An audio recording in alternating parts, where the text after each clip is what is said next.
Bom dia, igreja. Bom dia. Bom dia, igreja. Bom dia. Agora melhorou. Músicas lindas que nós cantamos. Tanto a que vamos falar sobre hoje, infinitamente mais, quanto essa outra chamada Canção aos Filipenses, também é muito bonita. Nós estamos dando sequência à exposição da carta de Paulo aos Efésios. Essa é a nossa 9ª exposição nessa carta. Então já aconteceram 8 outras exposições e nós estamos chegando ao finalzinho do capítulo 3. E a partir do capítulo 4, o apóstolo Paulo vai começar a falar como nós devemos viver. Então vamos abrir nossas Bíblias em Efésios, no capítulo 3.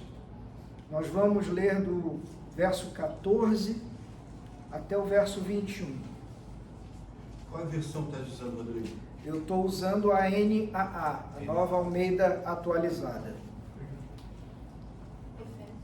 Efésios 3, do 14 ao 21.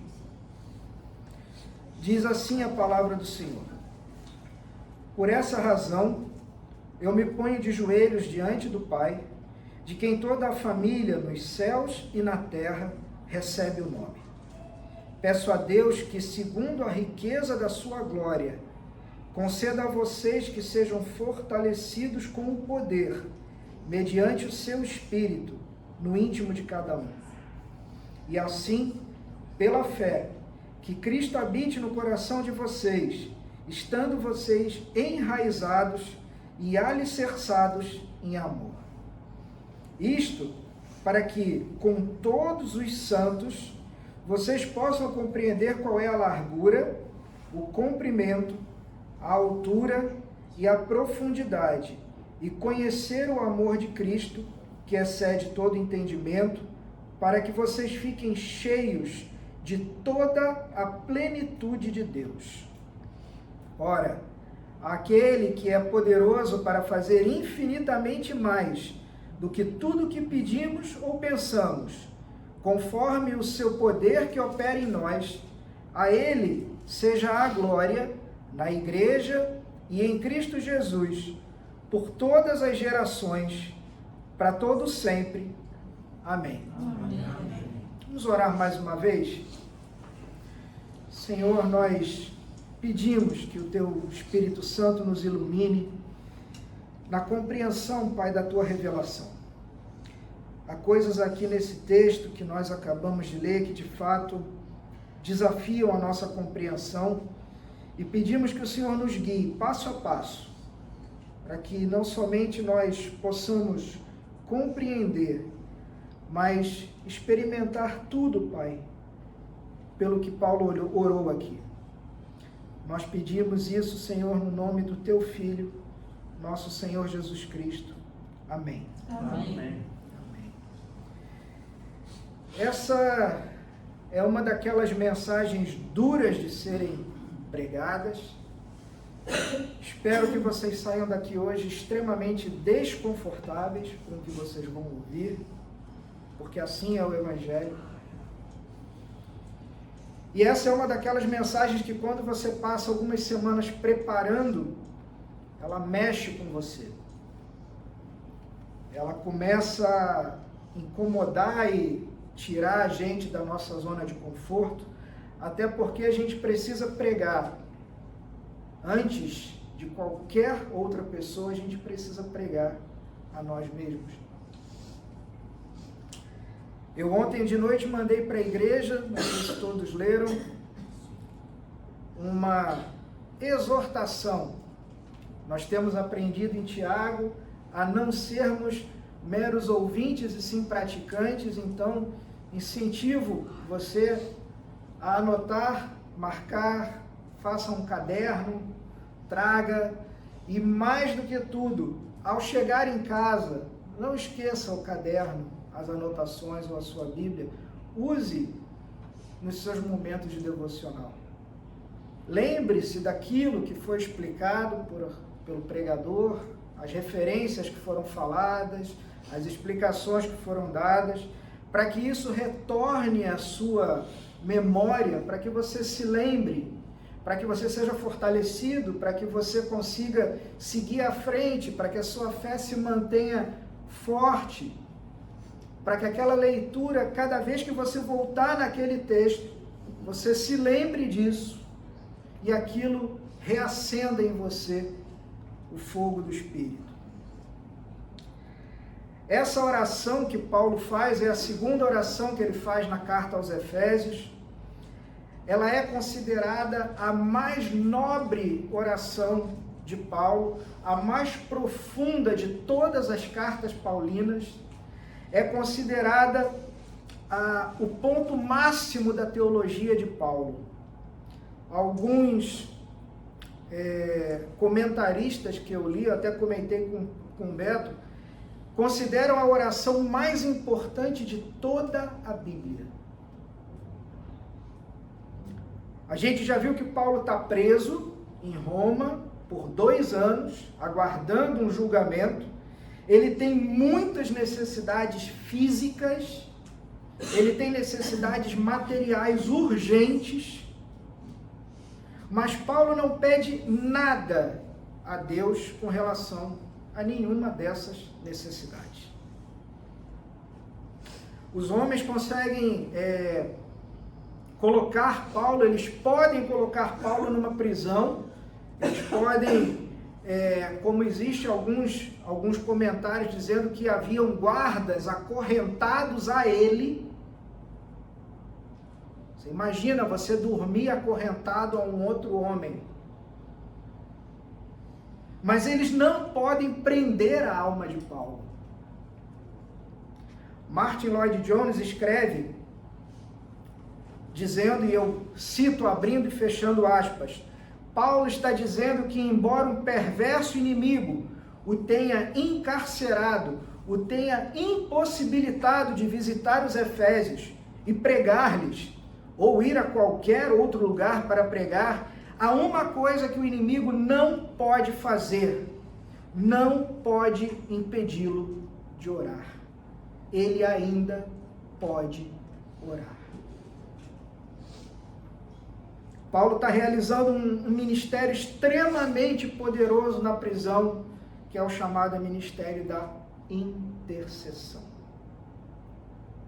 Se você alguma vez se encontrar numa posição onde tudo seja tirado de você, o inimigo não pode calar o seu coração. Você nunca vai ser privado de orar ao Senhor. A introdução dessa oração é muito interessante e John Stott vai falar para a gente que nós não temos autoridade nenhuma para orar por qualquer coisa que Deus não tenha revelado a sua vontade. Por isso, a leitura da Bíblia e a oração devem caminhar juntas. É nas Escrituras que Deus revelou a sua vontade e é na oração que pedimos que Ele a realize. Nós já havíamos falado isso na série que fizemos sobre oração. Beto tem repetido isso junto comigo nas últimas pregações. Nós não podemos orar, nós não podemos usar, se lembra na nossa série de orações? Em nome de Jesus, amém? O que significa em nome de Jesus? Nós estamos falando em nome do Filho. O Filho pediria isso ao Pai? É isso que está escrito na palavra? Porque se o Filho não pediria isso ao Pai, nós não podemos pedir e não podemos usar em nome de Jesus. Amém? Paulo, nessa introdução da carta, dessa introdução da oração, ele vai falar, nós vamos aprender 3 coisas muito importantes. A primeira é a postura de reverência que Paulo tem. No verso 14 ele fala, por essa razão eu me ponho de joelhos diante do Pai. O judeu ortodoxo normalmente ele ora em pé e com as mãos para cima. Essa é a postura de oração do judeu. Mas Paulo se coloca de joelhos. E essa postura geralmente era usada pelo judeu em ocasiões especiais, quando ele realmente se sentia na presença do Senhor. Aquela oração feita na sinagoga, no sábado, ela era feita em pé, com as mãos para cima, era a postura normal. Mas quando o judeu se sentia na presença de Deus, ele se ajoelhava. A Bíblia ela não vai falar para nós sobre nenhuma postura específica. Nós podemos orar de pé, sentado, de joelho, podemos orar até deitados. Não há problema. A questão aqui é que nós não devemos ser desleixados com relação à nossa postura, mesmo deitados, quando oramos deitados, porque às vezes estamos impossibilitados de nos sentarmos ou ficarmos de pé. Então não há problema em orar deitado, não há problema em adormecer orando, de maneira nenhuma.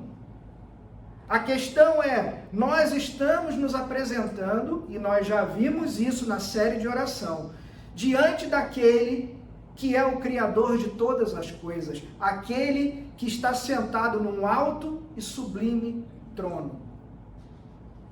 E quando nos dirigimos a Ele, temos que nos dirigir com alguma reverência. A segunda coisa que a gente aprende é, nos versos 14 e 15, Paulo vai expressar uma grande alegria pela obra que Deus está fazendo através da igreja. Ele fala, por essa razão me ponho de joelhos diante do Pai, de quem toda a família, nos céus e na terra, recebe o nome.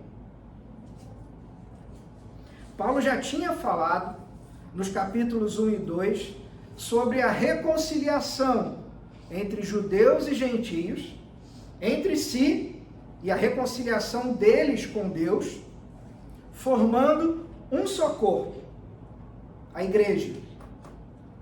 Então aqui Paulo vai dizer que a igreja na terra, a chamada igreja militante, e a igreja no céu, a chamada igreja celestial, elas são uma única igreja e são tidas como a família de Deus. Ele vai usar, de quem toda a família recebe o nome. Nós vimos isso na nossa série sobre oração. Deus Pai, lembra? Pai nosso que estás no céu. Lembra da explicação que nós demos a respeito do nome, que o nome dá identidade? Paulo, em grego, significa pequeno. E a descrição que a gente tem dos escritos antigos é de que Paulo era bem franzino e pequeno.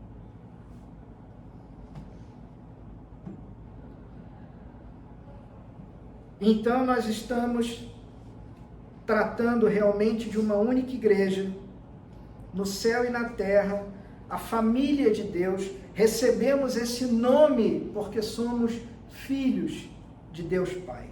A terceira coisa que a gente aprende está no verso 16. A audácia de Paulo fazer a oração como faz, revela a sua confiança. No verso 16 ele fala, peço a Deus que, segundo a riqueza da sua glória. Ou seja, Paulo está manifestando o desejo de que Deus atenda aquilo que ele está pedindo, segundo a riqueza da sua glória. A glória de Deus, ela não é um atributo de Deus. Atributos de Deus são o amor de Deus, a misericórdia de Deus, a onipresença de Deus. A gente tem atributos que são visíveis, que a gente consegue ver, atributos que são invisíveis. Mas a glória de Deus não é um atributo. A glória de Deus é o ponto máximo de todos os atributos juntos. Isso é a glória de Deus. Paulo sabia que o Senhor possui recursos infinitos E por isso nós podemos fazer pedidos que são audaciosos. Finalmente a gente entra no conteúdo da oração e mais uma vez, os pedidos de Paulo são como se fossem os degraus de uma escada. Ele vai subindo cada vez mais nos seus pedidos, porém o pedido seguinte é sempre baseado no pedido anterior. Paulo vai pedir nessa oração 4 coisas. A primeira coisa que Paulo pede está nos versos 16 e 17. É uma súplica por poder interior. Ele fala: peço a Deus que, segundo a riqueza da sua glória, conceda a vocês que sejam fortalecidos com poder, mediante o seu espírito, no íntimo de cada um. E o íntimo de cada um aqui, ele quer dizer a nossa mente, o nosso coração, a nossa consciência e a nossa vontade. E assim, pela fé, que Cristo habite no coração de vocês, estando vocês enraizados e alicerçados em amor. Interessante que Paulo não pede que haja uma mudança nas circunstâncias que ele está vivendo, nem em relação a ele e nem em relação aos outros que estão com ele. Ele ora pedindo que pela ação do Espírito Santo, eles sejam, ou nós sejamos fortalecidos em todas essas coisas que nós já escutamos. Quais são todas essas coisas? Tudo que a gente viu no capítulo 1 e no capítulo 2. O plano eterno de Deus, a eleição, a predestinação. Depois, quando a gente chega no 2, a gente vai ver, no 1 ainda, né, o trabalho de Deus Pai, de Deus Filho, de Deus Espírito Santo. No capítulo 2, da onde nós fomos tirados, que nós estávamos mortos em delitos e pecados. A reconciliação entre judeus e gentios. E desse corpo com o Senhor, formando a igreja. Isso tudo que ele vem falando no capítulo 1 e no capítulo 2. Que nós sejamos fortalecidos nessas coisas. Uma coisa é nós compreendermos essa verdade porque nós lemos e entendemos essas coisas. A outra é sermos fortalecidos nela. Porque quando somos fortalecidos, ganhamos força, coragem, ânimo a partir dessas verdades. Um crente fortalecido no seu interior, ele vai conseguir enfrentar as perseguições, a dureza da vida, os problemas financeiros, as doenças. É aqui nesse fortalecimento que nós encontramos ânimo para prosseguir. E eu tenho certeza que você em algum momento já experimentou isso. Seja através da leitura de um livro ou de um pedacinho da palavra. Às vezes a palavra de um irmão que falou algo para você que, puxa, era isso. Uma música que você escuta, uma pregação que você ouve. E aquilo renova você. Você se sente com mais força para seguir adiante. E nós precisamos orar pedindo isso. E não só por nós, mas por muitos irmãos ao nosso redor, que precisam desse fortalecimento para enfrentar as dificuldades da vida. Beto orou agora por aqueles irmãos no Rio Grande do Sul que têm enfrentado tantas diversidades, tantos problemas, tantas dificuldades. As orações de hoje, elas são centradas no homem, na busca imediata, seja por prosperidade, seja por cura. Essas orações, elas estão muito longe desse ideal de oração que Paulo faz e nos ensina. Se você prestar atenção no que Paulo está pedindo, Paulo não pede alívio do problema. ele pede força para enfrentar. Paulo não pede para ser livre da prisão. Paulo não pede para que a doença seja curada. Ele pede força para enfrentar a doença. Força para enfrentar a prisão. Eu estava lendo, na semana que passou, um livro do Vory Balkan. É aquele cara que escreveu aquele livro que eu gosto muito, que o Beto me emprestou, né? O que você precisa para se casar com a minha filha. Aquele livro é sensacional. E ele é o autor desse livro, e ele fala o seguinte: às vezes Deus é glorificado quando os crentes que estão doentes são curados.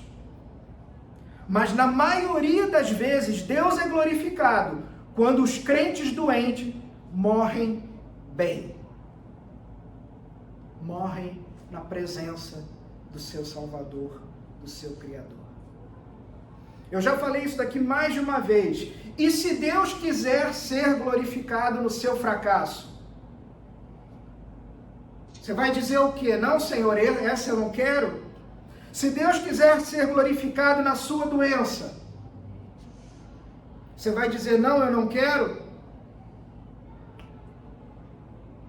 Existe um texto do John Piper, eu pretendo trazer ele aos pedacinhos, porque são 10 coisas que ele fala, então vou trazer em doses homeopáticas toda vez onde eu fizer a abertura do culto, que tem o título de Não Desperdice o Seu Câncer. Esse texto foi escrito na véspera em que ele, John Piper, se submeteu a uma cirurgia para fazer a retirada da próstata. Ele estava com câncer de próstata. Esse poder que Paulo pede é o poder concedido pelo Espírito Santo. E Jesus realizou todo o seu ministério na terra debaixo do poder do Espírito Santo. Nós precisamos ser fortalecidos. Paulo pede isso. Ora por nós nesse sentido, pedindo a Deus esse fortalecimento, porque nós somos fracos. O diabo é astucioso, nosso homem interior, mente, coração, vontade, depende do Espírito Santo para viver em santidade. O poder do Espírito e a habitação de Cristo, que são os dois pedidos que ele faz aqui, inclusive no início do verso 17, ele vai falar: e assim pela fé que Cristo habite no coração de vocês. A habitação de Cristo e o poder do Espírito vão se referir à mesma experiência. É mediante o Espírito Santo que Cristo vem habitar no nosso coração. Todo cristão já é habitado pelo Espírito Santo. Nós já vimos isso. Todo cristão é templo do Espírito Santo. Nós já vimos isso. A habitação de Cristo que Paulo está pedindo aqui é algo mais intenso. É que Cristo habite plenamente pela fé. A palavra habitar, usada aqui no original grego, significa tomar conta de toda a casa. É alguém que tem autorização para poder abrir a despensa, limpar a sujeira, mudar a mobília de lugar, jogar fora o que ele quiser jogar fora. Ele habita porque ele é o dono da casa. Essa é a habitação de Cristo no nosso coração.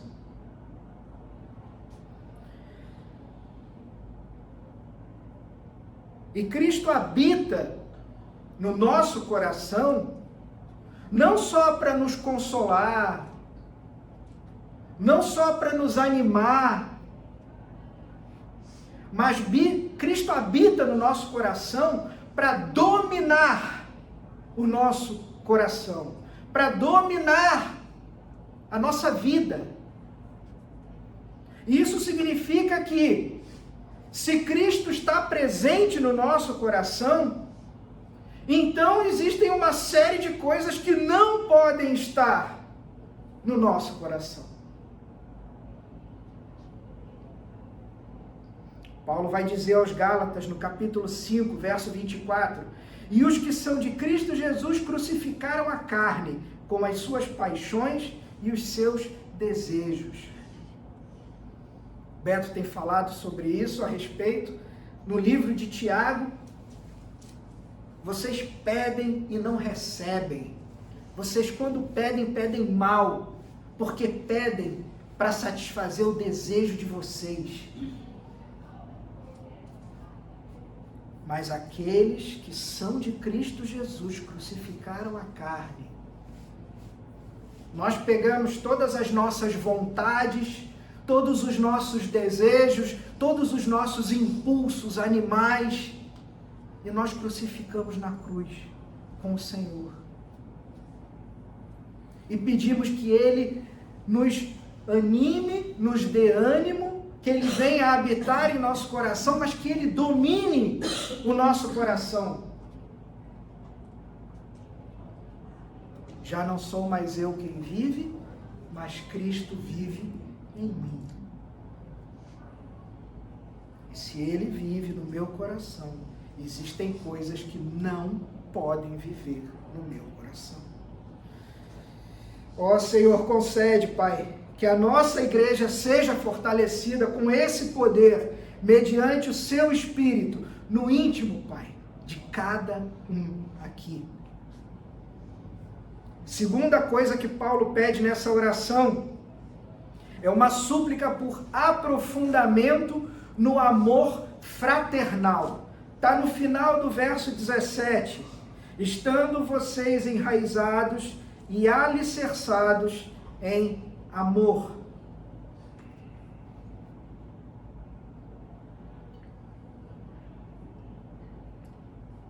Por que Paulo pede poder do Espírito e plena soberania de Cristo em nós? Para que a gente também seja fortalecido para amar. A gente precisa desse poder do Espírito Santo. A gente precisa da habitação de Cristo em nós para amarmos uns aos outros. E aqui, se nós formos tratar o termo amar, acho que poderíamos passar mais 6 meses pregando só sobre o que é o amor. E o amor aqui não é um desejo. O amor aqui é uma decisão. É o amor ágape que Jesus tem por nós. É o amor sacrificial. É o amor do tipo, a minha vontade não era fazer isso, mas porque é o certo a ser feito, porque eu amo, então eu vou fazer. Esse é o amor que ama o inimigo. E amar o inimigo não é gostar do inimigo, nem dar uma volta com o inimigo, nem almoçar com o inimigo. Amar o inimigo, nós temos o exemplo prático. Foi colocada a parábola, o Senhor Jesus contou para a gente a parábola do samaritano. É o samaritano que odiava o judeu, que foi socorrê-lo, porque o sacerdote e o levita passaram de largo e deixaram aquele homem para morrer. Ou seja, os deles, ou os nossos, passaram de lado. Como o Beto comentou na semana passada, disseram, meu irmão, que o Senhor te abençoe. E foram.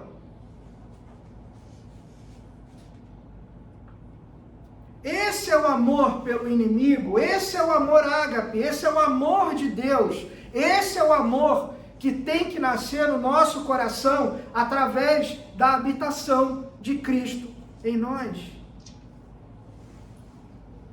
E Paulo fala que a gente tem que estar tão firme como uma árvore, enraizado, e tão sólido como um edifício, alicerçado. O amor tem que ser o solo da nossa vida. O amor tem que ser o fundamento onde a nossa vida é edificada. Lembra? Isso tudo está na palavra. O amor é fruto do Espírito. O amor é o vínculo da perfeição. O amor é a principal virtude cristã. O amor é a evidência do nosso discipulado.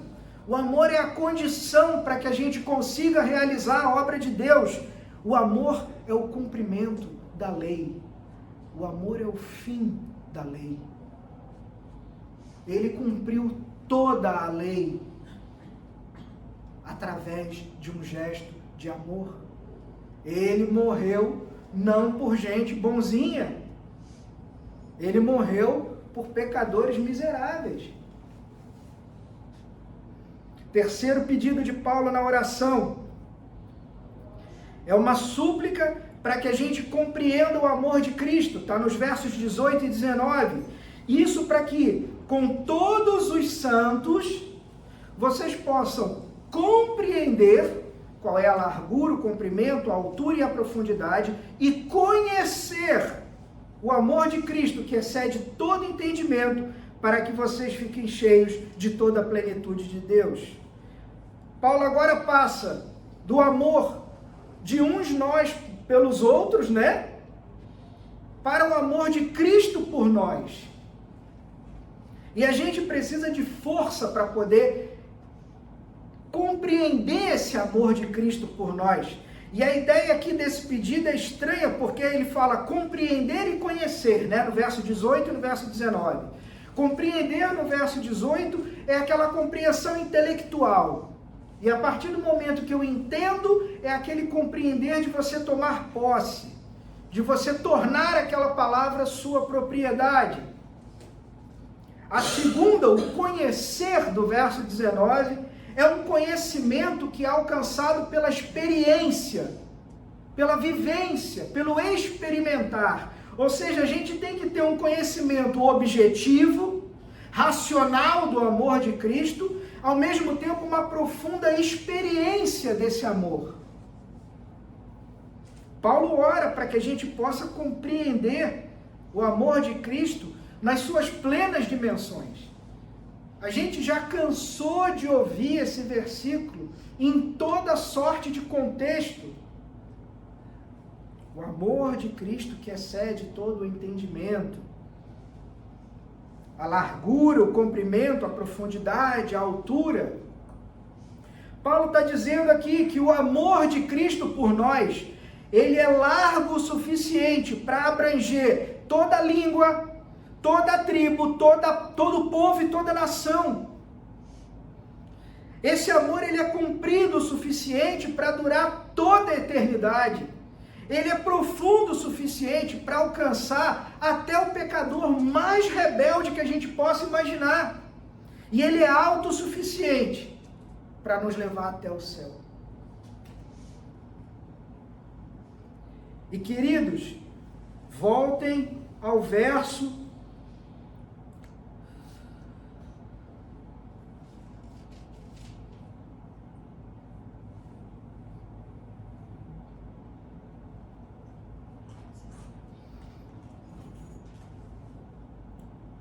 ao verso 18, o início do verso 18.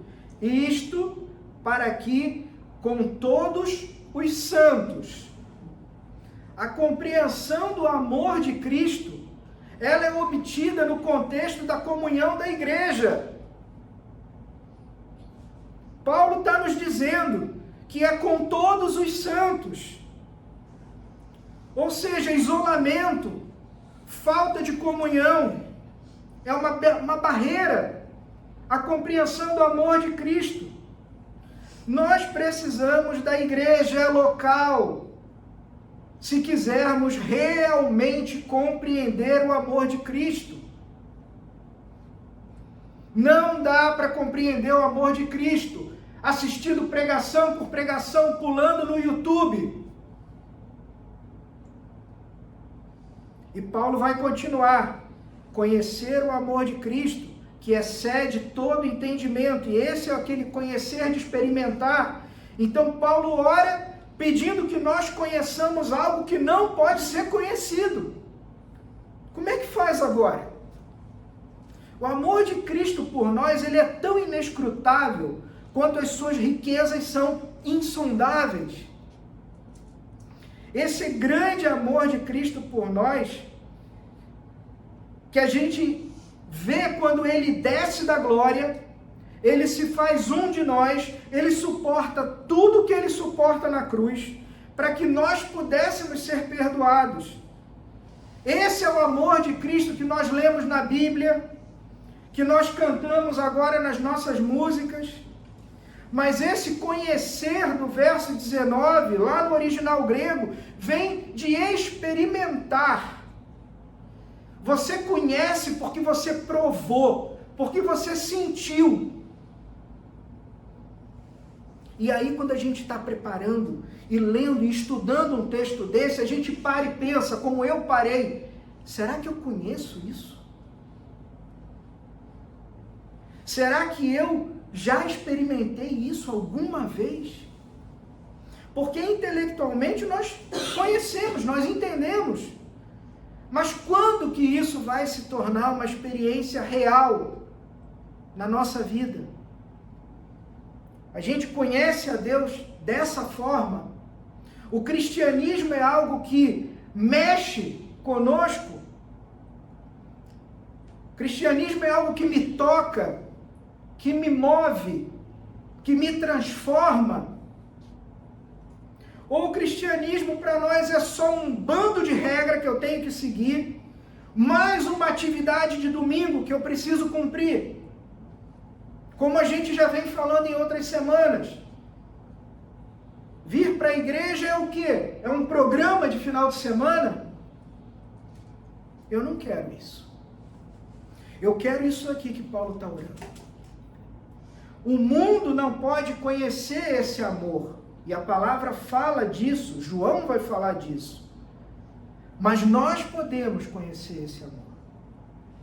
A gente vai passar a eternidade ao lado dele, explorando todas as riquezas do amor dele e da graça do Senhor Jesus.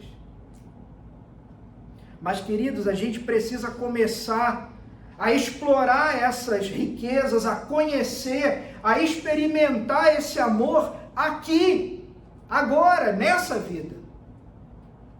Lembra do já e do ainda não?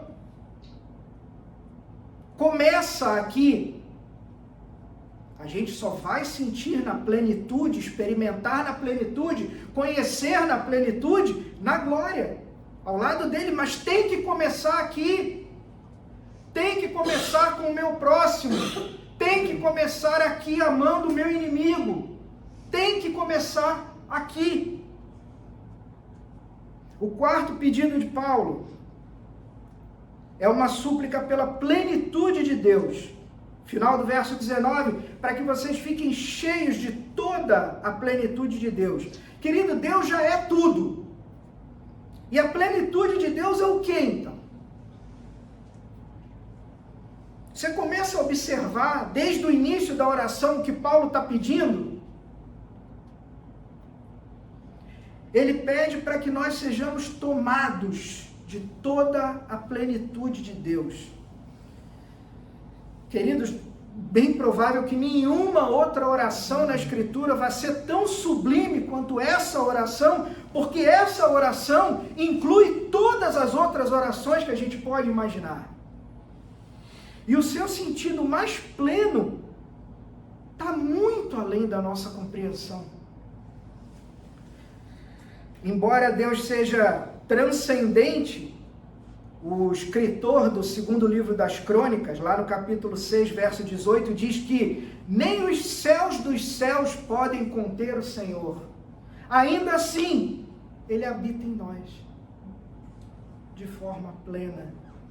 Deus, na sua misericórdia, por meio do que Cristo fez na cruz, num amor totalmente incompreensível e que desafia a nossa imaginação, Ele vem habitar em nós de maneira plena. E quais são os efeitos disso? Como que você identifica na sua vida isso? E eu acredito, como já comentei, que Paulo esteja falando aqui de uma vida de santidade, porque no início do capítulo 4, ele já vai começar falando sobre santidade, sobre como a igreja deve viver.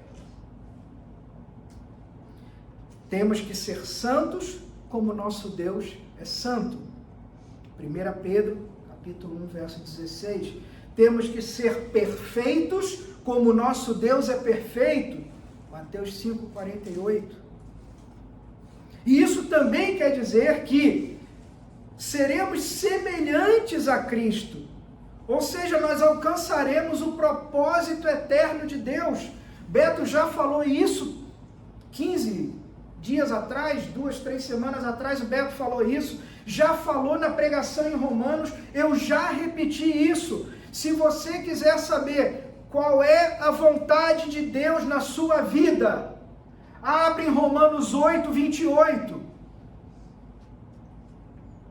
Se você quiser, vai lá, marca, escreve, rasura, faz um asterisco. Ah, Senhor, qual é a tua vontade na minha vida? É que eu case com A, com B, que eu more na cidade A, na cidade B? É que eu faça o curso A, o curso B na faculdade? Não! Romanos 8, 28 e 29. Ele quer que nós sejamos transformados conforme o caráter do seu Filho. Esse é o desejo de Deus para a sua vida e para a minha vida. Nos transformar, sermos mais parecidos com o seu Filho. E então, finalmente, vai se cumprir a oração que o próprio Senhor Jesus faz. E o Beto fez essa mesma menção na semana passada, João 17, para que o amor com que me amaste esteja neles e eu esteja neles.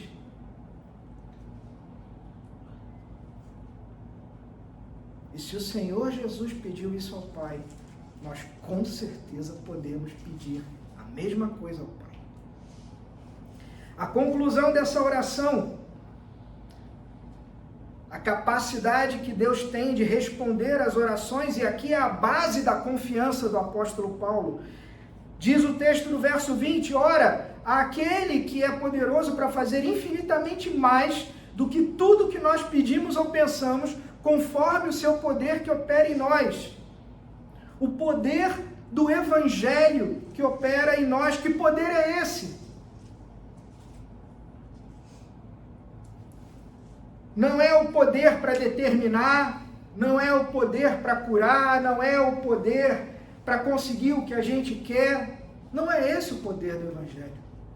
O poder do Evangelho está na restauração de vidas, perdão de pecados, transformação, libertação de vícios, mudança de atitude, capacidade de perdoar, capacidade de amar o inimigo, capacidade de ter paz no meio da tribulação, capacidade de não temer a própria morte. Onde é que está o poder do Evangelho na minha vida? Onde é que está o poder do Evangelho na sua vida? Aonde está o poder do Evangelho nessa igreja? Isso é o Evangelho. É para isso que Deus chama a gente. A gente não vai abaixar o padrão, porque às vezes a gente se conforma com muito menos do que isso. Mas esse é o padrão. E Paulo vai terminar aqui com algo que a gente chama doxologia. Doxologia em grego significa palavra de glória. Geralmente é uma expressão poética e bem comumente era uma expressão musical com que ele termina o texto. E nada poderia ser acrescentado a essa oração, a não ser o que está no verso 21. A ele seja a glória na igreja e em Cristo Jesus, por todas as gerações, para todo sempre. Amém. Que a gente possa, hoje à noite, na nossa casa, nos colocar de joelhos diante do Pai e pedir, primeiro, que o Pai conceda a essa igreja local, essa congregação, fortalecimento interior, habitação plena de Cristo, conhecimento do mistério do Evangelho, experiência de amor em Cristo. E depois que você faça esse mesmo pedido por você. E pergunte também, Senhor, como eu vou saber, ou quando eu vou saber que o Senhor está respondendo essa oração na minha vida? O que vai acontecer na minha vida para eu saber que eu estou tendo resposta dessa oração? E talvez o Senhor Todo-Poderoso diga para você, você está pronto para isso? É isso mesmo que você quer? Porque você vai ter que terminar aquele relacionamento. Você vai ter que resolver aquele assunto que está pendente.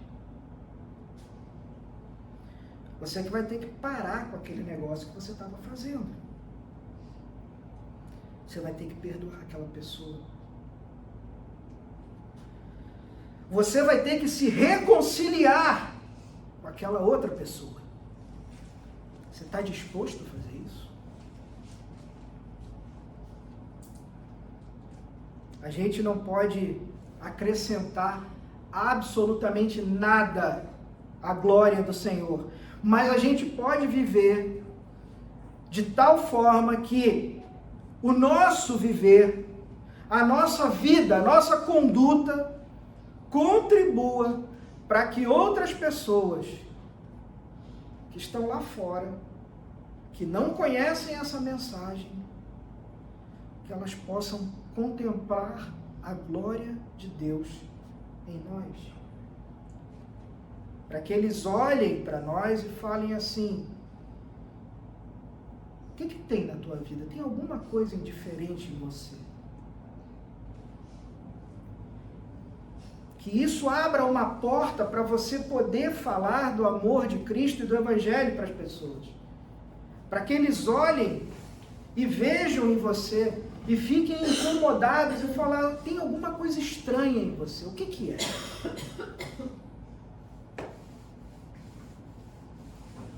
Vamos fechar os nossos olhos, vamos orar para terminar essa exposição. Pai amado, Deus Todo-Poderoso, nós queremos terminar, Senhor, com essa oração nos nossos corações, Pai.